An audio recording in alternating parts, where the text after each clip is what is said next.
Era o dia 28 de julho de 1938, o derradeiro dia de vida de Lampião. Foram poucas as horas de existência de Virgulino Ferreira da Silva, o maior dos cangaceiros. Não é possível abordar o último dia de Lampião sem antes falar sobre o dia que o precedeu, o dia 27 de julho de 1938. Pedro de Cândido, o coiteiro e colaborador de Lampião, chegando ao esconderijo com algumas encomendas solicitadas pelo chefe e adquiridas nas proximidades do outro lado do rio, na cidade de Piranhas, no estado de Alagoas, pois o local em que se encontravam, na fazenda Angicos, pertencia a Porto da Folha, uma cidade do estado do Sergipe. Pedro trouxera queijo, aguardente e conhaque para deleitar Lampião e seus comparsas. Pedro e sua família eram os proprietários daquelas terras. O local conhecido como Grota de Angicos pertencia à fazenda Angicos, onde estava situada a casa em que Pedro residia com seus pais. Ao chegar, Pedro de Cândido foi recebido pelo coiteiro Zé Sereno, que não estava satisfeito com a presença deles, pois considerava o lugar perigoso e sem alternativa de fuga. Já havia advertido Lampião sobre isso. Zé Sereno também tinha desconfianças em relação a Pedro de Cândido, temendo que as bebidas e o queijo que ele trouxera estivessem envenenados. Mesmo assim, obedecendo às ordens do chefe, recebeu o colaborador e o encaminhou até Lampião, que o aguardava. Esse sujeito, esse local, essas encomendas, nada me parece confiável, capitão. E então, Lampião cumprimenta a Pedro de Cândido. Bom dia, Pedro. Bom dia, capitão. Tudo ocorreu bem. Não deixei nenhum rastro por onde passei. Só o Joca Bernardo ficou um tanto desconfiado devido às quantidades de queijo que eu comprei dele. Depois que Pedro de Cândido foi embora com seus burros, Zé Sereno se aproxima de Luiz Pedro e disse: Não se preocupe, compadre Luiz.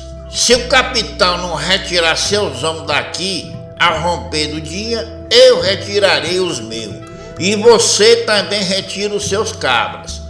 O capitão enxerga bem com um olho, mas o olho dele é melhor do que os outros 2 olhos de qualquer um de nós.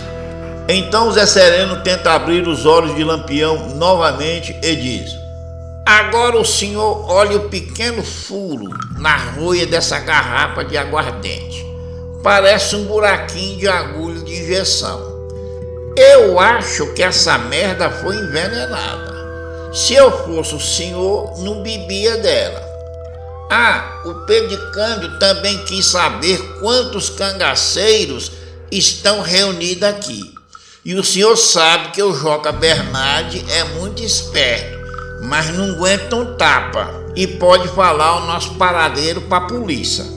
Embora a desconfiança que já durava 17 anos tivesse suscitado uma pulga atrás da orelha de Lampião, o restante do dia transcorreu normalmente, como qualquer outro dia na rotina do cangaço, quando se encontravam acampados em algum lugar no meio da caatinga. Os cangaceiros bebiam, jogavam baralho e conversavam alegremente, enquanto as mulheres costuravam roupas danificadas em combates ou confeccionavam novas roupas para os novos cangaceiros que haviam se juntado ao bando. A comida era preparada pelos homens, com as mulheres auxiliando apenas na lavagem da louça, nos pequenos tanques. Lampião estava exausto, cansado daquela vida cangaceira. Estava muito calado, pensativo, e ali estava marcada uma reunião com seu grupo e todos os outros subgrupos. Faltava apenas a chegada de Corisco, portanto teriam que passar a noite na Grota de Angico. O que se tratava naquela reunião, só ele mesmo, o Lampião, sabia. Alguns suspeitavam que era um plano para emboscar Zé Rufino, o comandante de volante que não saía do seu pé. Tomou até um apelido de Carrapato. enquanto outros achavam que Lampião pretendia abandonar o cangaço, pois se considerava fadigado para continuar aquela luta. Isso todo mundo sabia. Outras pessoas pensavam que Lampião ia passar a chefia do bando para Corisco e abandonar o cangaço, se era sabido que o rei do cangaço tinha até uma fazenda em Minas Gerais. A verdade, no entanto, era conhecida apenas por ele mesmo, o capitão. Lampião estava acompanhado por 35 cangaceiros, incluindo Luiz Pedro, Mergulhão, Elétrico, Quinta-feira, Zé Sereno, Balão e outros.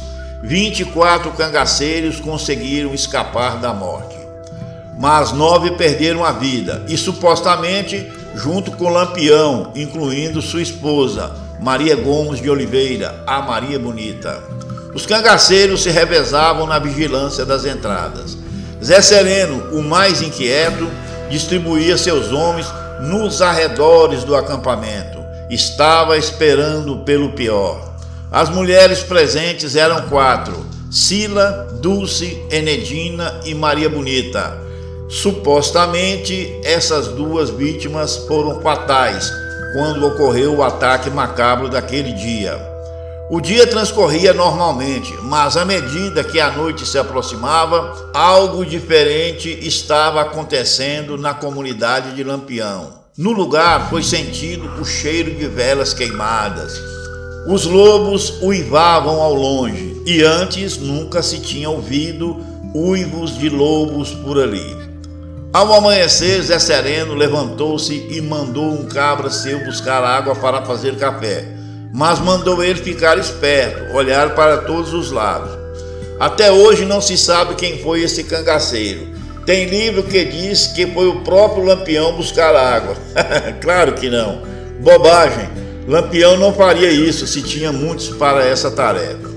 Ao se agachar para encher o cantil, o cangaceiro desconhecido notou atrás do capim alto a presença de um soldado da volante, com uma arma apontada para ele. Rapidamente correu em direção ao acampamento, gritando: "É macaco! É macaco!" O primeiro disparo ecoou, vindo do soldado Abidon.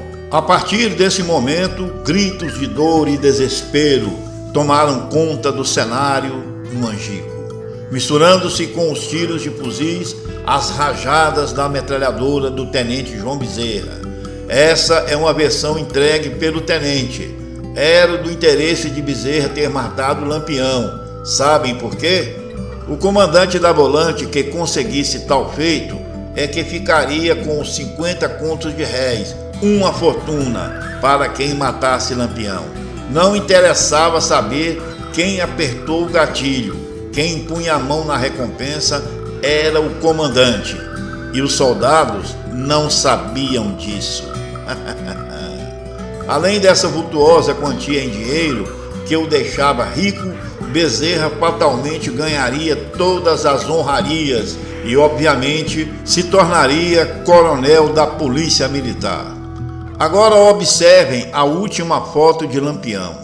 Olhem atentamente o rosto do verdadeiro Lampião, tirada em 1936 por Benjamin Abraão, o fotógrafo do padre Cícero, que acompanhou os cangaceiros por meses.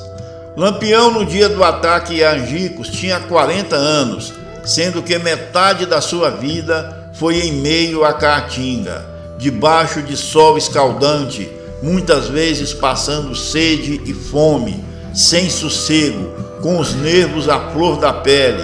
O estresse era intenso, muitos ferimentos pelo corpo. Combate era quase toda semana. Era uma vida desgraçada, sem sossego. Uma pessoa de 40 anos naquela época e nessas condições já tinha várias marcas do tempo, do sol, do sofrimento em seu rosto. Observem bem o rosto dessa pessoa que disseram ser Lampião. Não tem uma ruga. É de um homem aparentando 28 anos no máximo. Tá na cara que não era Lampião. Por que Lampião marcaria aquela reunião com todos os subgrupos? Se não fosse algo muito importante, tranquilamente acredito que seria para passar a chefia do cangaço para Corisco. E se o chefe estava decidido a passar o bastão do cangaço, sua viagem também estava marcada e, obviamente, seria debaixo de um queto. Era para Corisco chegar até a boca da noite e não chegou. Então, falando agora em suposições, pois é o que nos resta, Lampião deve ter desistido de esperar Corisco e caiu fora com a sua Maria Bonita. Depois de vários avisos do perigo relatado por Zé Sereno e outros, Lampião sabia que Joca Bernardes, que vendeu os queijos para Pedro de Cândido, era um frouxo de carteirinha, não aguentava um tapa e contaria tudo. Então, essa suposição é a mais fácil de se acreditar do que simplesmente pegar a cabeça de um cangaceiro novato e desconhecido e dizer que era Lampião, e depois fazendo uma festa de arromba com soldados, regrado a cachaça, cerveja, vinho e muita hipocrisia e mentiras. Lampião tinha vários motivos para ter sumido bem antes, mas como era conhecidamente um homem sistemático, que gostaria de fazer tudo bem feito, esperou o máximo que pôde a chegada de Corisco em Angico, o que não aconteceu. Por isso, no início da madrugada do dia 28 de julho de 1938, o rei do cangaço abandonou o cangaço sem passar o bastão. Agora te pergunto, qual a prova de que aquela cabeça era de Lampião? Nenhuma, não existem. Pode procurar em toda a internet que você não vai encontrar. Provas não, só pessoas que dizem, né? E o dinheiro que correu solto naquela época, inclusive cangaceiros disseram que viram Lampião morto, certo? Dinheiro. E quem disseram isso foram só dois, não vou citar em nomes aqui, para não criar problemas para mim. Só a palavra de que era e pronto. Isso te convence? A mim não. O Dr. Lages, sim, isso existe. Isso é concreto. O Dr. Lages, médico que periciou a cabeça de Virgulino, vulgo Lampião, jamais enviou laudo ao cartório das pessoas naturais para que a autarquia emitisse a certidão de óbito do cangaceiro. Certamente o legista não tinha certeza absoluta que aquela cabeça pertenceria ao Lampião e não quis se arriscar, fornecendo um documento ao cartório para não incorrer em uma gravíssima infração penal. Poderia responder a processo por falsidade ideológica e ser penalizado. Sem a certeza absoluta, muitos acreditavam que o Ezequiel, irmão do Lampião, era morto, e década depois o mesmo chega a Vila Bela, Serra Talhada, solicitando do tabelião a segunda via de sua certidão de nascimento. Desejava se casar e aposentar-se. O Dr. Lages e nenhum médico não iria arriscar a sua reputação e carreira. Não colocaria sua mão em cumbuca. Se você gostou do vídeo, deixe o seu like, compartilhe com amigos e parentes, se inscreva no canal, clica na sua telinha no próximo vídeo para ver mais uma aventura do cangaço. Grande abraço a todos, porque... porque eu fui!